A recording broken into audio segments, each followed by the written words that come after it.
आज के इस सत्र में अपनी प्रेरणाएं, शुभ प्रेरणाएं देने के लिए आचार्य स्वामी परमानंद गिरी जी महाराज जो कटनी से आए हैं, वे भी हमारे साथ साझा करें कि आपको आगे के लिए क्या प्रेरणाएं आ रही हैं इस महासम्मेलन के बाद।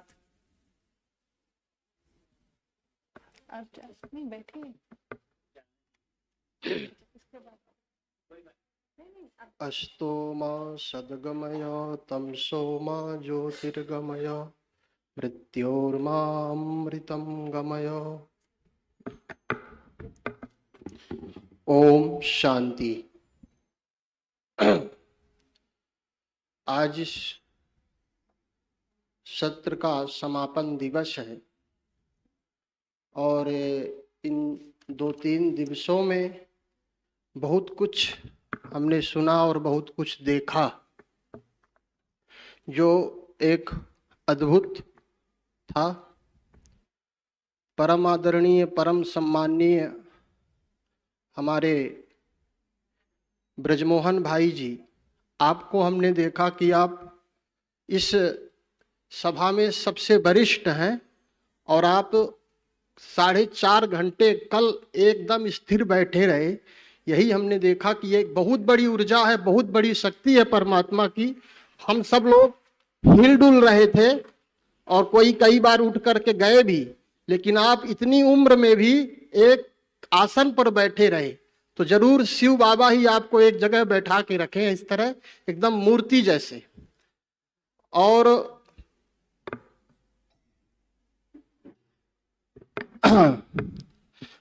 और बहुत बड़ी बात, तो सभी हमारे महापुरुषों ने यहाँ के बारे में अनुभव सुनाया कि यहाँ बहुत अच्छा है, ये योग यहाँ का, ज्ञान यहाँ की, सफाई यहाँ का, भोजन यहाँ का। आदरणीय हमारी वीणा दीदी ने अभी इस बात को दोहराया।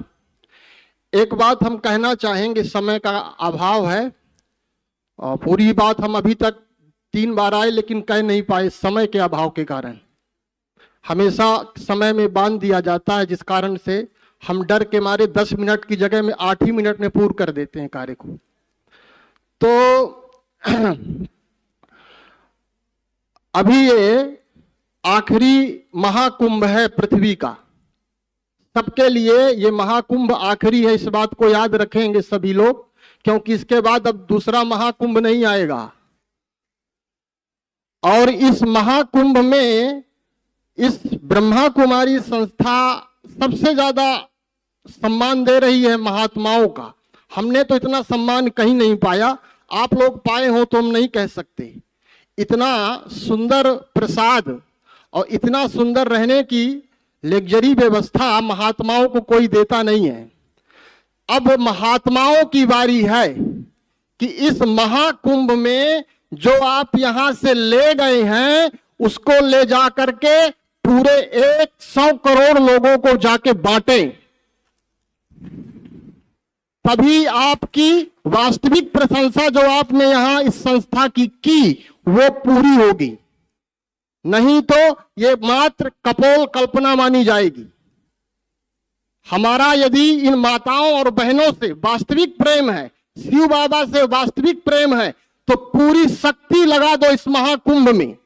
जो लोगों ने, जो भी कथा वक्ता, हमारे गुरुजन, हमारे संतजन यहां से जो भी अनुभव लिए हैं, जो भी एकता का, संगठन का, माताओं की, बहनों की, भाइयों की, शिव बाबा की, ब्रह्मा बाबा का जो भी थोड़ा सा जो पाया है वो समाज को देना है। तो एक यही अवसर है, इस महाकुंभ में पूरा भारत एकत्र होगा एक प्रयागराज में, और इस अवसर को कोई चूके नहीं।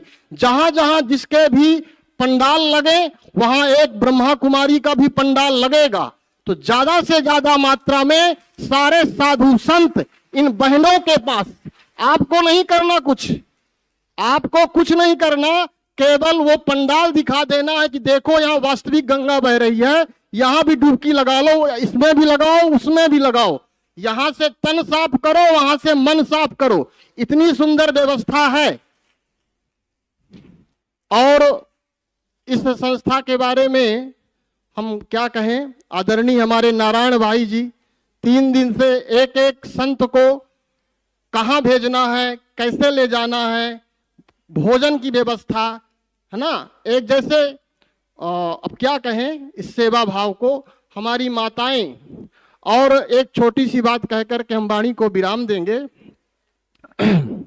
हम वास्तविक में पहले जब हम संत थे, अपने को संत मानते थे, तो हम माताओं से ज्यादा डरते थे, माताओं से दूरी बना के रखते थे, क्योंकि माताओं को हमारे समाज में माया कहा गया, है ना। नारी जो है नरक का द्वार है, माया है, नारी से दूर रहना तभी संत कहलाओगी। और अब हमें पता चला कि नारी, जिस नारी से संत पैदा हुआ है वो नारी नरक का द्वार नहीं हो सकती। शिव बाबा ने बताया अब नारी ही स्वर्ग का द्वार खोलेगी। इसीलिए हमारे साधु संतों से निवेदन है, अब वो नारी कौन है, वो आ चुकी। बुद्ध आए, कबीर आए, महावीर आए, है ना, जीसस आए, मोहम्मद आए, शंकराचार्य आए, रामानुजाचार्य आए, निम्बारकाचार्य आए, बल्लभाचार्य आए, सब आए और सब ने अपना अपना काम किया, भारत को ला करके यहां तक सुरक्षित रखा। अब जन्म भी मां ने दिया है तो गंदगी भी मां ही साफ करेगी। अब ये भारत मां खड़ी हो गई है अपनी पूरी शक्ति के साथ। बस हम साधु संतों को एक ही काम करना है कि सारी गंदगी ला करके इन मां की गोद में डाल देना है। और गंदगी पूरे भारत में फैली है, ये मां अपनी आंचल फैलाए बैठी हैं, हम ही लोग रोक के रखे हैं उनको। ये संप्रदाय, वो संप्रदाय, ये शास्त्र, कितना इस समय धर्म में प्रोपोगंडा चल रहा है। कोई कह रहा ये सही है, कोई कह रहा वो सही है, लेकिन क्या सही है किसी को नहीं पता। कल संगोष्ठी में यही बात हो रही थी कि मान लो कि शिव बाबा परमात्मा है, कोई मानने को तैयार ही नहीं। और सबका मानना यही है कि अब हमको एक होना है। ये बुखार सबकी चढ़ी है कि एक होना है। एक कैसे होगे, जब एक के बनोगे, एक की बात मानोगे, तभी एक हो सकते हो, अन्यथा एक होने का कोई उपाय नहीं है। अब वो समय आ गया है, आपको शिव बाबा के झंडे के नीचे आना ही पड़ेगा। आप सभी का बहुत बहुत धन्यवाद। जो 3 दिन आप लोगों ने जो भी सेवा की, उसके लिए हमारे पास शब्द नहीं आभार प्रकट करने के लिए। आदरणीय हमारी लक्ष्मी दीदी, जिनके छत्र छाया में, जिनके आशीर्वाद से हम यहाँ पर आए, और आप सभी का विशेष प्रेम है और हम आते रहेंगे। अंतिम में हम ये बात कह करके वाणी को विराम देंगे कि हमने तो ठान लिया है, अब चाहे कुछ भी हो जाए, हम इन माताओं के साथ रह करके, इन बहनों के साथ रह करके, चाहे कुछ भी सुनना पड़े, जब तक हम सबको एक ना कर देंगे तब तक अब हम चैन की सांस नहीं लेंगे, ना किसी को लेने देंगे। ओम शांति। बहुत बहुत धन्यवाद आचार्य स्वामी परमानंद गिरी जी महाराज कटनी से। आपने सबके अंदर बहुत उमंग, उत्साह और रूहानी नशा भर दिया है। आपका पुनः बहुत बहुत धन्यवाद। मैं निवेदन करूंगी आशा दीदी जी से कि वह भी मंच पर आएं और अपना स्थान ग्रहण करें।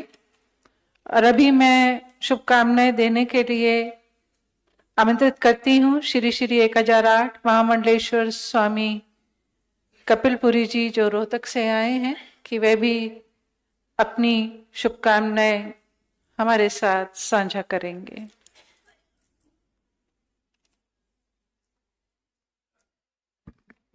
ओम शांति।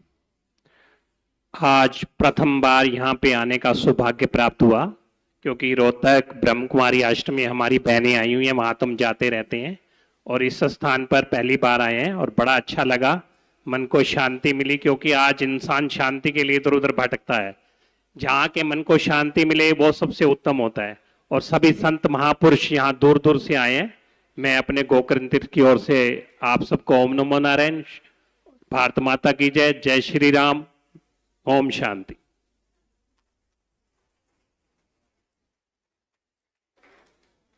बहुत बहुत धन्यवाद स्वामी जी का।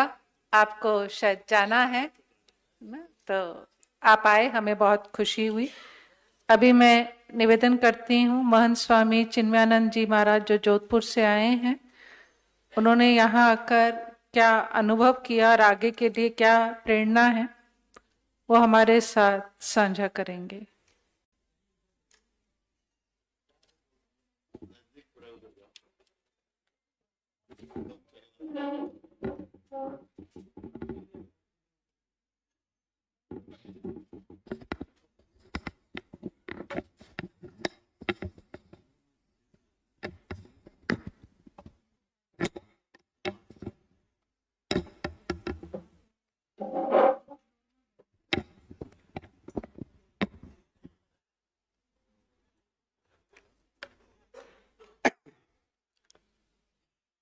ओम सच्चिदानंद रूपाय विश्वोत्पत्त्यादिहेतवे तापत्रय विनाशाय श्री कृष्णाय वयं नमः। ओम शांति ओम शांति ओम शांति। मेरा ये प्रथम हुआ है कि मैं इस संस्था में आया हूँ और 3 दिन से हम देख रहे हैं